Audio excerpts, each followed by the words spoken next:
Greetings everyone. Here are the main stories in today's video. Zaporizhzhia shaken. A barrage of fire flattens the Russian logistics network. Red alert in Crimea. Rumors of Ukrainian paratroopers suddenly landing cause a stir, shaking the capital Moscow. Air defense's steel shield helplessly watching UAVs slip through the net. The seventh devastating strike. A top 5 Russian oil refinery in Yaroslavl engulfed in flames. What is happening in Moscow? 2 Russian generals suddenly fell within just 24 hours. Welcome to the analysis program of Luat Banchensu. Before we get into the details, we hope you can take a few seconds to like the video and subscribe to Vutim's channel. Thank you, dear viewers. Zaporizhzhia is shaken. A barrage of fire has flattened the Russian logistics network. Dear viewers, the Zaporizhzhia front has just witnessed a dramatic turning point in the fighting, where the line between life and death is determined in every moment through fierce clashes. Special forces from the Ukrainian Defense Intelligence Agency have recently launched a series of large-scale raids, targeting the strategic weak points of the Russian army in this area. These are not just spontaneous skirmishes. This series of attacks was carefully calculated to simultaneously eliminate both infantry forces, artillery positions, and the logistics system, which is considered the vital supply line for the occupying forces. Recently, battlefield footage widely shared on social media platforms has provided a close-up view of the harsh realities of the war. Through each frame of combat footage, one can clearly see the level of brutality that Russian forces have to face under the precise barrage of Ukrainian firepower. Amidst the thick smoke and flames, groups of Russian soldiers desperately try to crawl away in vain to escape the line of sight, while numerous heavy weapons and strategic logistics depots are continuously attacked and blown up. This series of coordinated operations not only causes heavy personnel losses, but also cripples the ability of stationed units to maintain combat effectiveness, delivering a strong blow to Russia's logistics and comprehensive defensive posture in the Zaporizhzhia direction. After this precise raid by Ukrainian special forces, the battlefield situation in Zaporizhzhia is expected to undergo many significant changes. The heavy destruction of the logistics chain will immediately disrupt the supply of ammunition and fuel to Russian frontline units. To avoid the risk of further raids, the opponent is forced to disperse their warehouses and pull their gathering points deeper into the rear, which inadvertently reduces the efficiency of fire support significantly. Although the Russian army may soon increase reconnaissance and launch fierce counterattacks with both artillery and UAVs to restore order, the defensive gaps exposed after this battle are opening up major tactical opportunities for Ukraine to intensify deep penetration attacks. More importantly, the heavy losses in manpower and equipment not only deal a strong blow to the morale of Russian soldiers, but also boost the confidence and initiative of Ukrainian forces along the entire front. Red alert in Crimea. Rumors of Ukrainian paratroopers suddenly landing have caused a stir.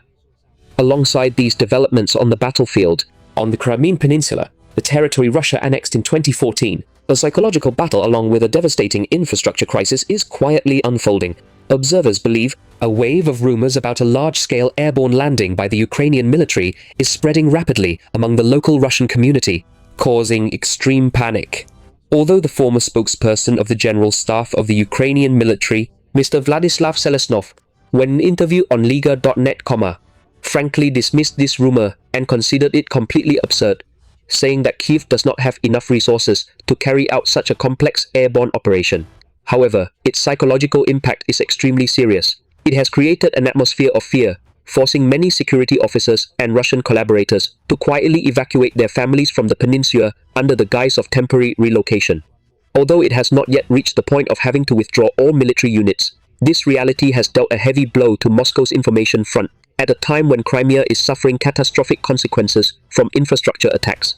The situation in Crimea is more dire than ever, as the energy war launched by Ukraine begins to take effect. The prolonged disruption of fuel supplies throughout the summer, along with continuous widespread power outages, has pushed people's lives into misery. Many cities have come to a standstill, food supply chains have been broken, and people have to wait in long lines in despair to receive each hot meal provided by the local authorities, as shared by Mrs. Oksana Mayat, the head of the Masandra administration. Providing hot meals is the only lifeline when most apartments use electric stoves but are completely without power. Even elderly residents like Mrs. Alexandra have to endure living in gloomy darkness for many days in a row. And the uncertain return of electricity cannot dispel the haunting fear of an approaching freezing winter, as power generation facilities have been severely damaged. Despite their extreme frustration, the people here cannot voice their opposition either, because the brutal repression means any resistance is equivalent to a death sentence. From a strategic perspective, Kyiv's attacks are no longer just harassment, but have transformed into a large-scale campaign to bring the flames of war back to Russian territory and the occupied regions. This is a strong response to the devastating raids that Moscow has inflicted on Ukrainian cities since launching the full-scale invasion in 2022. Notably, Group 13, a unit of Ukrainian military intelligence, successfully used Magura V5 unmanned boat platforms to directly attack ground targets on the Crimean Peninsula, marking a turning point in the situation. From being a weapon for hunting ships at sea, the Magura suicide boats have now become a constant threat to Russian army bases, opening up a completely new dimension of combat. However, as expert Vladislav Selesnov analyzes, these rapid and dangerous victories in Crimea are a valuable card, creating intense pressure on the Kremlin and could become a decisive lever, forcing Vladimir Putin to seriously consider peace initiatives from Ukraine. The capital Moscow is shaken. The steel air defense shield is powerless as UAVs slip through. The skies over Moscow are becoming an arena without gunfire but full of tension, where the scale of Ukrainian UAV drone attacks has reached unprecedented levels of devastation. Analytical figures and combat surveillance data, including reports from the open-source intelligence project Osin Osindran Bomber on social network X, paint a suffocating picture of the aerial siege. During a peak month, up to 6,225 reconnaissance and suicide drones swarmed toward the Moscow area. Under this tremendous pressure, the Russian air defense network has had to stretch itself to counterattack. Independent monitoring channels recorded about 500 reports of UAV detection and interception. Notably, Russia's multi-layered defensive line has demonstrated a surprisingly strong resilience. About 93% of the UAVs, equivalent to about 1,400 units, were neutralized right from the first two remote defensive lines. About 6% more, about 100 units, managed to get close to the third defensive line at the Moscow Ring Road, and only a single UAV slipped through into the core area of the capital. According to the mayor of Moscow, Mr. Sergei Sobyanin, also confirmed that air defense forces destroyed 780 UAVs right on the approach routes to the city. The map of interceptor missile density clearly reflects Ukraine's tactics. The UAV swarms continuously expanded their range, probing for vulnerabilities from all directions, but all encountered a dense wall of fire. Even though the capital's infrastructure still suffered damage, such as the attacks hitting the Kapotnya oil refinery, the Space Information Center in Dubna, and logistics centers, Wildberries, or some industrial zones, and residential houses were damaged by falling debris. But researchers affirm that Moscow's defense shield system still maintains high combat effectiveness and has not been exhausted. However, when the breakthrough door to the heart of Moscow was tightly closed, the flames of war immediately flared up fiercely at the energy and economic logistics arteries deep inside Russia. The front shifted to Yaroslavl and the Republic of Bashkortostan, where thick black smoke and a series of loud explosions shook the sky after targeted UAV attacks. The focus of this economic crippling blow was the Slavneftyanos oil refinery, one of the 5 largest oil refineries in Russia, with a processing capacity of up to 15 million tons of oil per year. The fact that this plant repeatedly caught fire in consecutive attacks shows Kyiv's determination to destroy the opponent's financial potential. Not stopping at the energy sector, the sabotage campaign also took down key e-commerce logistics links. The destruction of the Whiteberries warehouse in Alexin, Tula province, as reported by Governor Dmitry Kamilov and confirmed by the company, along with the facility in the Republic of Tatarstan being detonated and engulfed in flames, marked a devastating milestone. 8 out of the 15 largest distribution centers of this retail empire have been neutralized. This is evidence of a comprehensive crippling strategy, where each strike targets not only the military, but also directly impacts the opponent's economic resilience. The 7th devastating blow, a top 5 Russian oil refinery in Yaroslavl engulfed in flames. The aerial front is expanding and going deeper into Russia's interior, turning important energy infrastructures into blazing battlefields.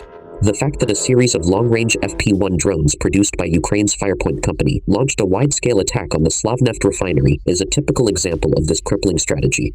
Located more than 700 kilometers from the Ukrainian border, this major refinery acts as an energy heart for the entire central region of Russia, with a processing capacity of about 15 million tons of crude oil per year into gasoline and diesel. Aviation fuel, lubricants and asphalt. Slavneft, which is 99.7% owned by the two giants Rosneft and Gazprom, is a direct fuel supplier for industrial infrastructure, the airport system, the northern railway lines, and a series of key Russian military bases. This latest strike marks the 7th time this year that the Yaroslavl plant has been engulfed in fire, following a series of relentless attacks at earlier times such as March 28, April 26, on May 8 and 22, as well as July 6 and 16, when an FP-1 drone struck directly at the fuel storage area. Meanwhile, Ukraine's XZ Nova Plus monitoring Telegram channel posted images of thick black smoke rising from multiple locations, and open-source intelligence analysts from OSIN and the Astra News channel pinpointed the fires right within the plant's premises. But the response from Russian officials was quite the opposite.